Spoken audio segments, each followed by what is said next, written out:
Hello, everyone.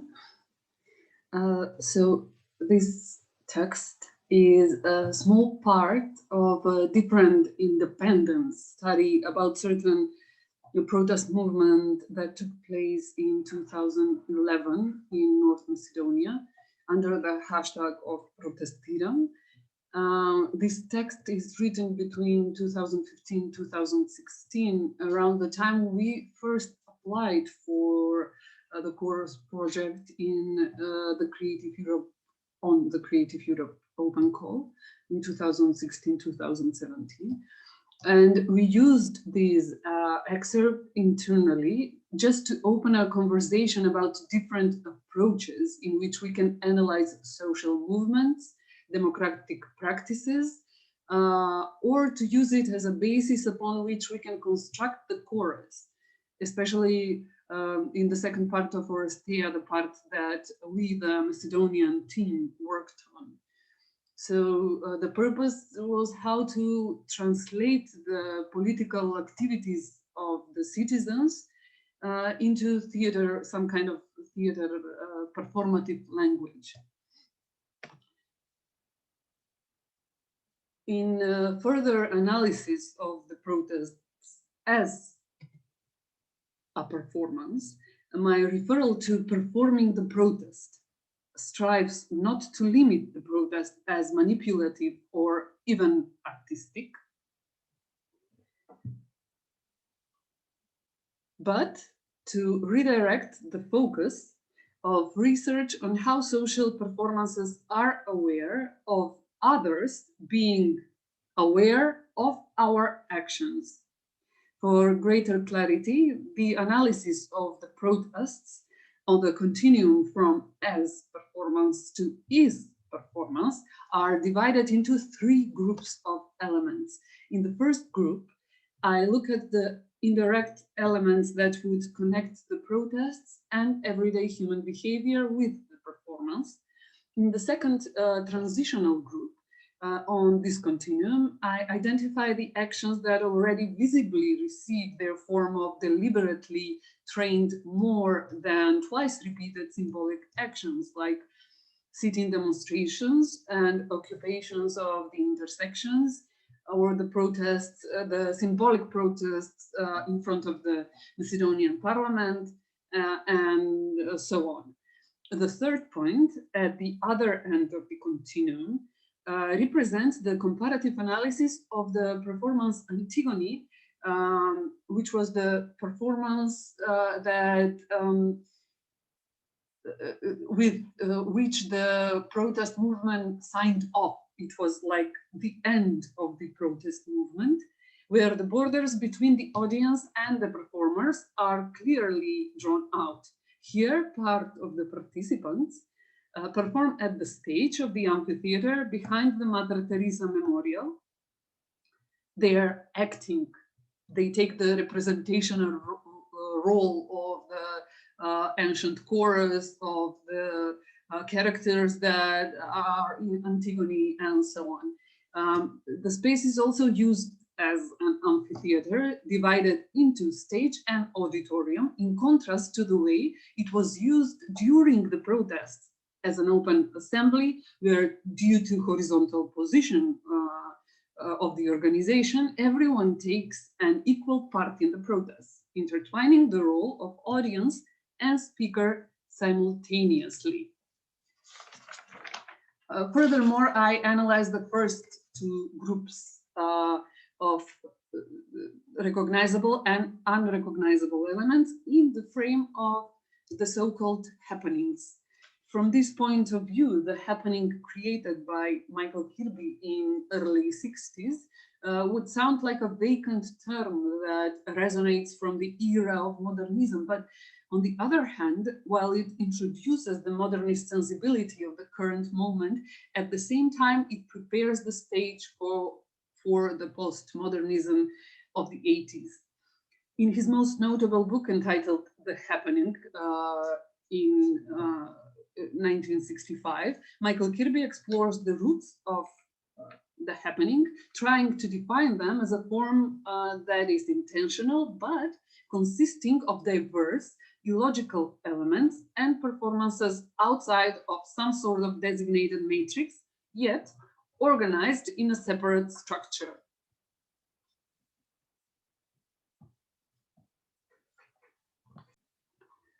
The happening is considered as one of the most important factors that changed the performance in the 20th century. Finding the elements out of the matrix would mean not following the Aristotelian rule of, for unity between place, time, and characters. On the other hand, the so-called separate structure refers to a structure in which it is not necessary to transfer some information from one part to another. With this, the internal elements can move freely without being aware of the loss of information. Each aspect of the performance changes under the direct influence of the happening. The texts lose their relevance, the performances are created collectively, the physical connection between the audience and the performers changes in many ways and becomes an integral part of the performance, exploring the audience participation rather than treating the audience as a passive spectator using ambiental spaces rather than a classical theater black box space, subsequently using several different places for the same performance. The happenings perhaps are only part of the history today, but the innovations they have introduced in the narrative and acting theater are still applicable and appropriate framework for analyzing all kinds of contemporary performance forms. The innovations that they bring about the space, the participants, and the audience give us the opportunity to analyze any event where people gather, organized for some kind of cause within the framework of the performance.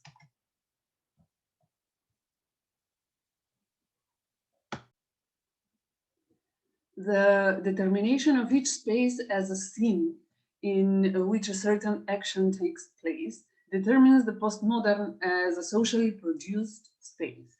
Here, spatiality is not inert and static, but rather constitutive for social relations. Spatial relations are processes, and processes are, in fact, social relations that take a certain geographical form. Another tool for analyzing the protest as performance, especially the behavior in everyday life of the individual, is analyzed through the theory of sociologist Erving Goffman, presented in his book, The Presentation of Self in Everyday Life. In his own research, he sees the social world as a natural theater akin to the dramatic performances that take place on the stage, where participants should present their actions to others. Life is performance in a way in which we try to control reality in interaction with other people, some kind of management of impressions, managing the impressions.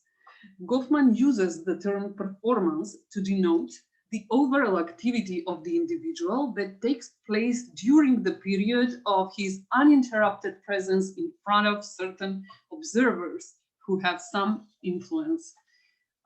So before the individual comes to the protests and becomes a protester, the one who participates in collective political activity through which certain dissatisfaction and demands are directed to certain structures of power, the individual is at the same time a performer of his individual expression.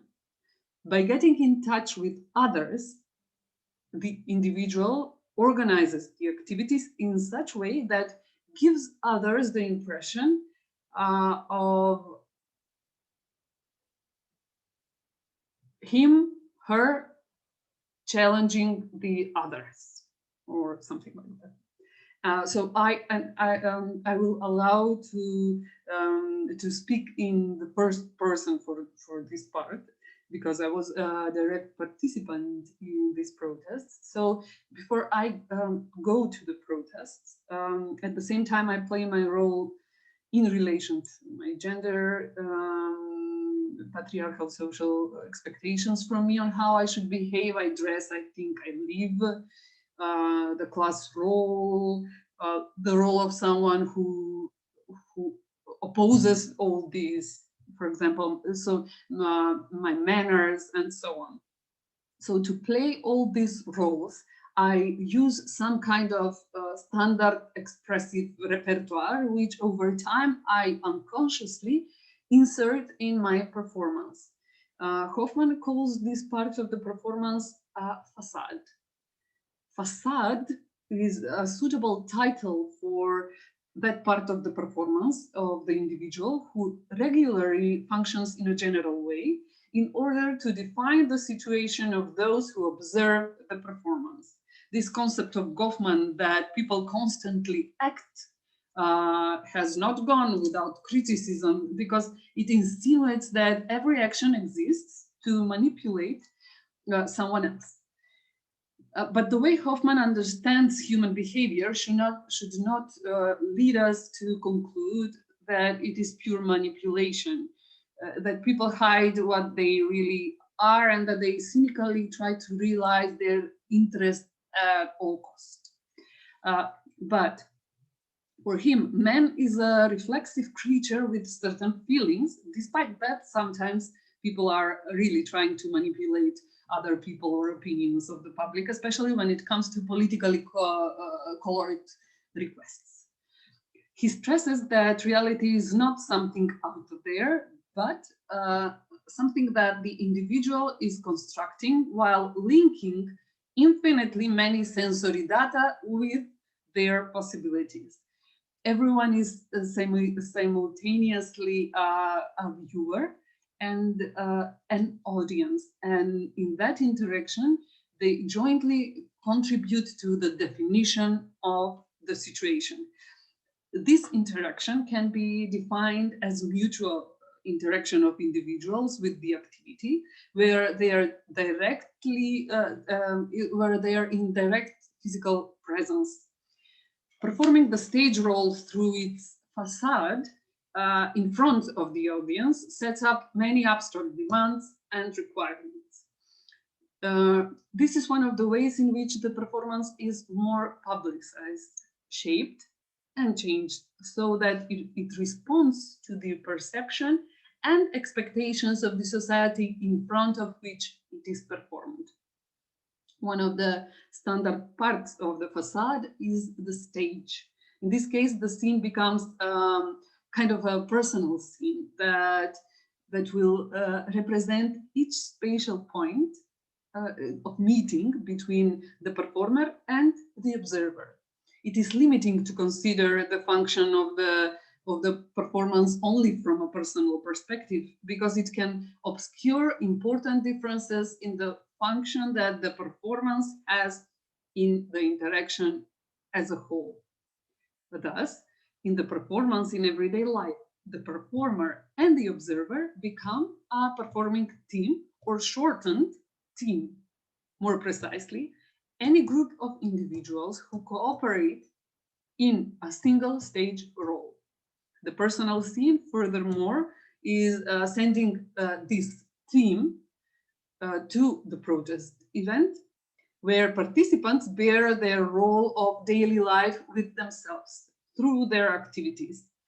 When talking about protests, we take into account the fact that they occur perform in public spaces, and it is important to note the different scenes, spaces, where a mobilization of participants and social change occurs.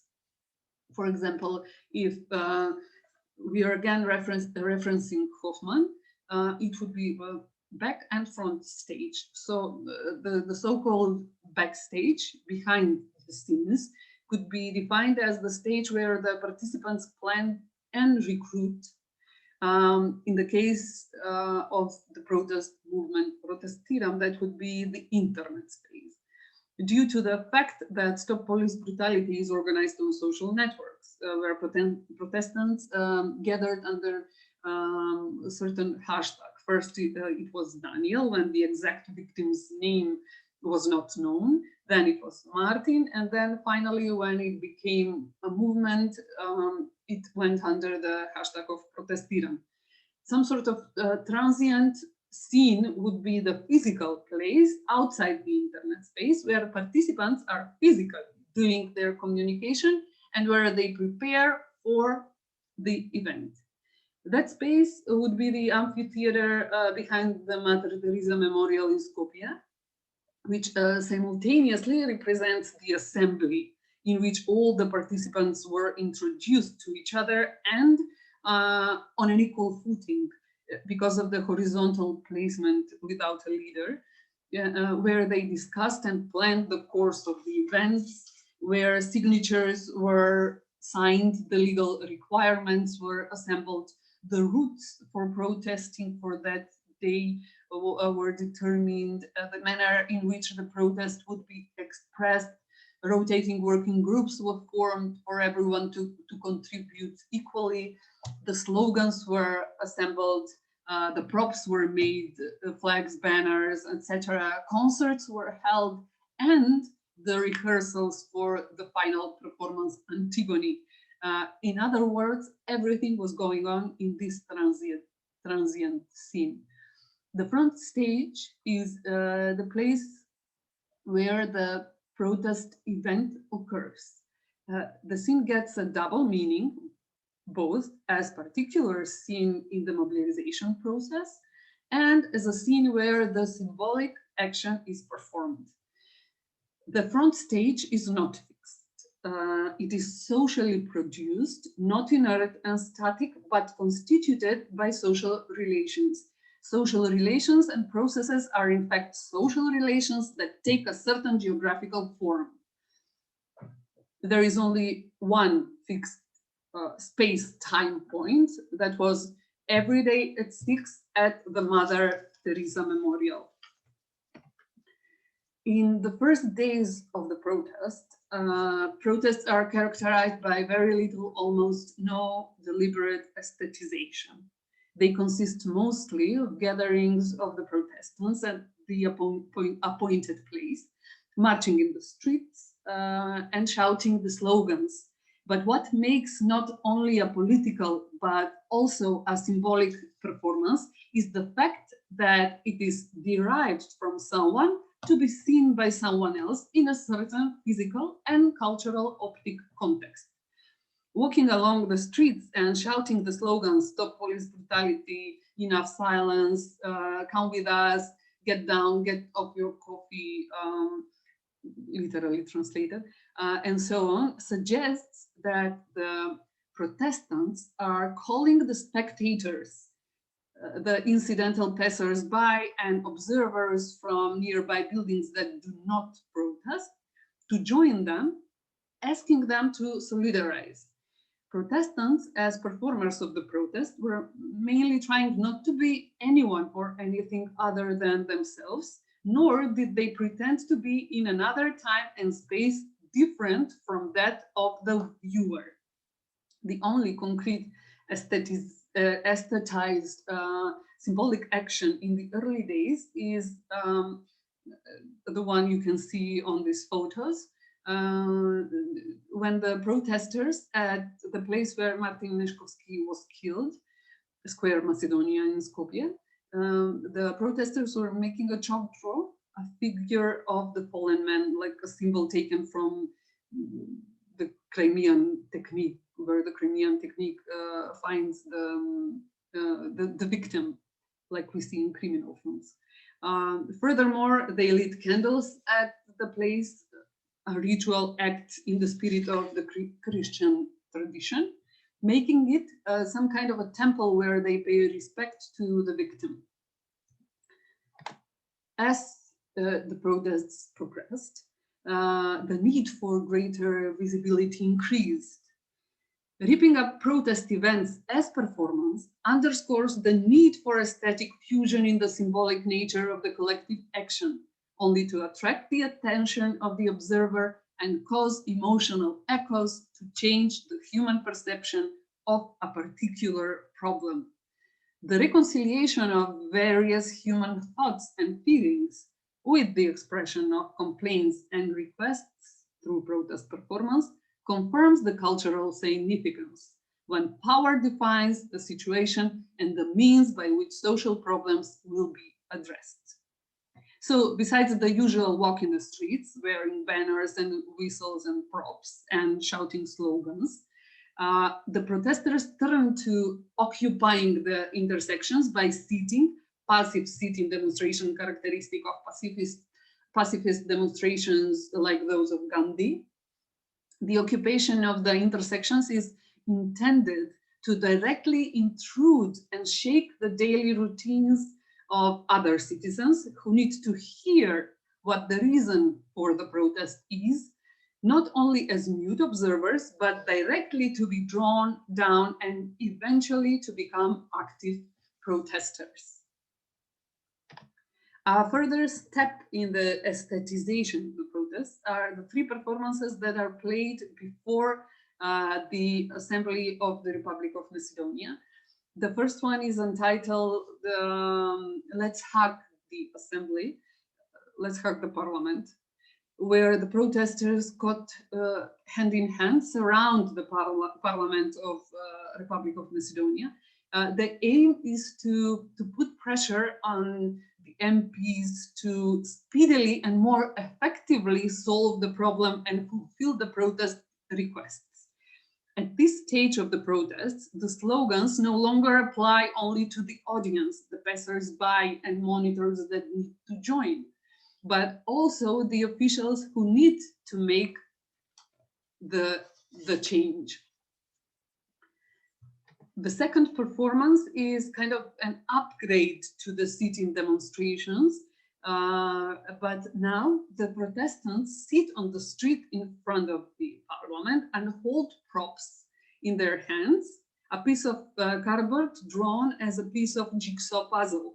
On a certain sign, all participants simultaneously raise the cardboard images in the form of a shield and create a huge image of the emblem of the protest movement, Stop Police Brutality, a sign of a prohibition, crossed silhouette of a policeman who claps with a truncheon.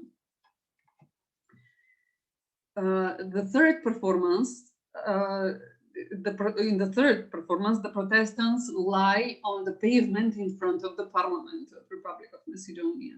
They lie down on the street with black plastic bags on their heads, arranged one next to the other. They draw each other's bodies with chalk on the pavement, multiplying it as many times as there are participants. Anyone can become potential victim. Any place can become a crime scene. That is the symbol of this performance. Performers do not represent any characters in any standard theatrical sense. There are no visible plots, dramatic actions. The audience contractor axis is not fixed. But although not playing other characters with certain props and costume accessories, they symbolize someone or something. Following the Kirby continuation from non-acting to acting, this is the moment when the performer enters the so-called symbolized matrix. Protests as social performances occur within current social narratives, where the respective parties try to influence their opponents. The observer, viewer, spectator, the one to whom protest requests are addressed, is not treated as a voyeur or a safe witness of the event.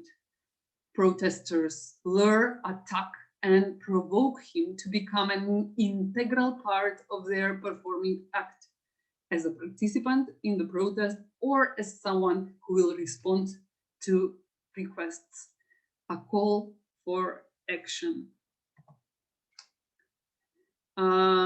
On this slide, I won't go into description about the direct identical moments with the performance because they're very obvious. So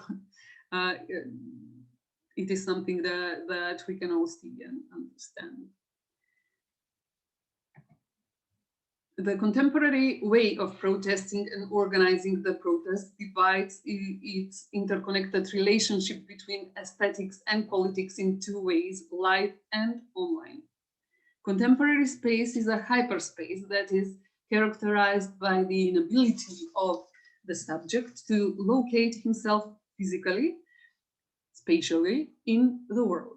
It is also a congenital variable of the subject in a direct relationship with the physical environment. Before the social media era, there are many examples of tactical use of structured behavior in favor of the so-called events of civil disobedience. For example, Gandhi's peaceful sit-in demonstrations, the refusal of Rosa Parks to act according to the rules of segregation, etc. But contemporary protests strongly rely on the symbolic elements and uses of the body to communicate with the demands, to expand the prostration areas through physical boundaries and languages. Anchored in the society of the spectacle, the Protestants put into practice a variety of communicative styles and techniques of mobilization that involve the strategic use of non-linguistic embodied actions as attitudes statements. This replication of protest performance does not occur exclusively in synchronized time spaces. While the aforementioned protests took place on the spot, in public spaces where people met, they also traveled and the opportunity to join supporters from various parts of the world remained open.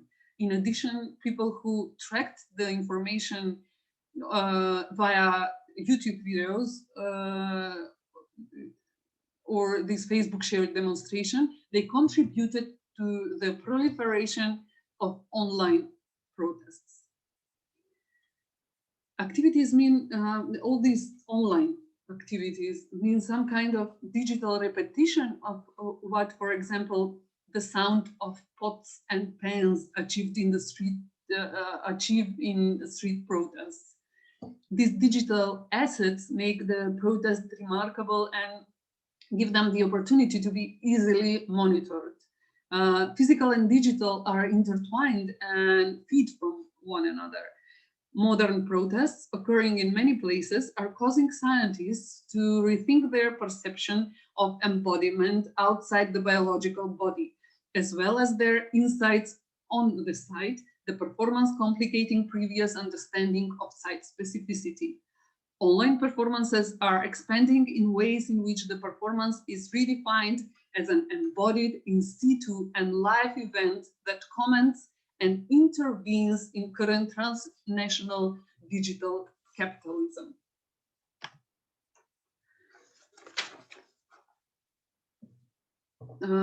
Every step that I just described, from as to is, from non-acting to acting, from online to live, we tried to incorporate while we rewrote the chorus in the second part of Oresteia. Our chorus was based on the workshops with the young people we were interested in. We were interested in their opinions, political views, hopes and dreams, and their motivation to be politically active and to want to make some kind of a change. But we sublimed it to be represented by only one young person, like only one person personified the whole chorus. Our one-man chorus came to the performance just like any other people from the audience, as you can see on these photos, just like any other ordinary observer. our chorus, one-man chorus, entered the venue at the same time with the audience, dressed like himself, not representing anyone else but himself. Nothing distinguished him from the audience. He also had a ticket.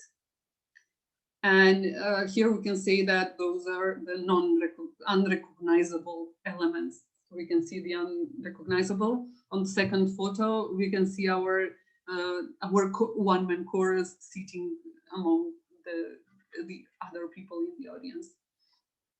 During the play, at the same time with the audience, he observes what happens on the stage, but starts filming the things happening and the scenes on the stage, and posts them on social media, trying to wake the online auditorium, trying to wake them up and organize them in some kind of a protest activity. But the conversation falls apart into memes, jokes, emoticon relativization, and so on. It's hard to keep up the course. Here we also can see the non-recognizable elements. The next thing he does is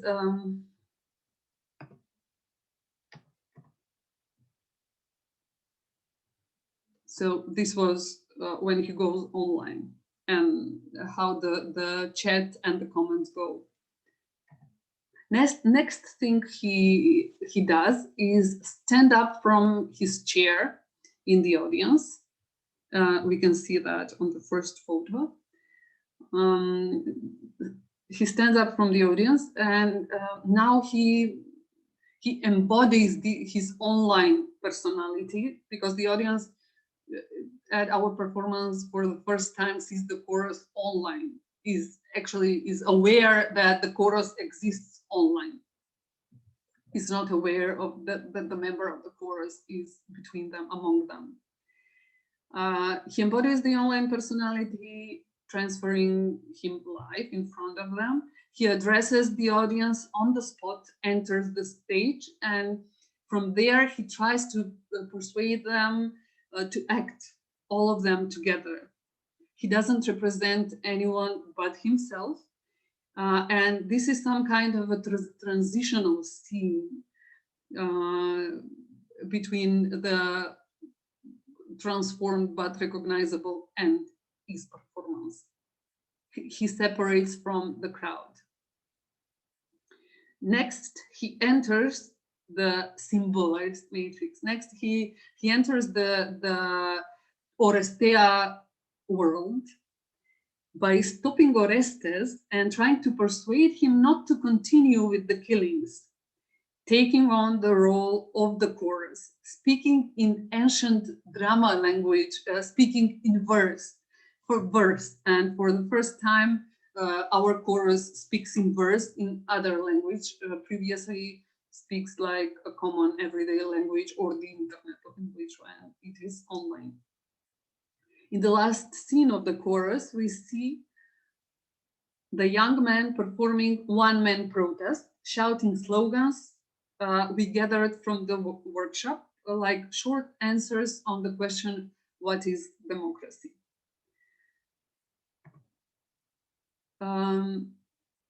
The whole idea behind this course was a research how to motivate people to act politically, to believe that change is possible, how we can gather all those atomized personal battles into a bigger social movement together. At the end of the performance, we locked the audience in the venue, and we projected on the silver screen a direction how they can find their way out.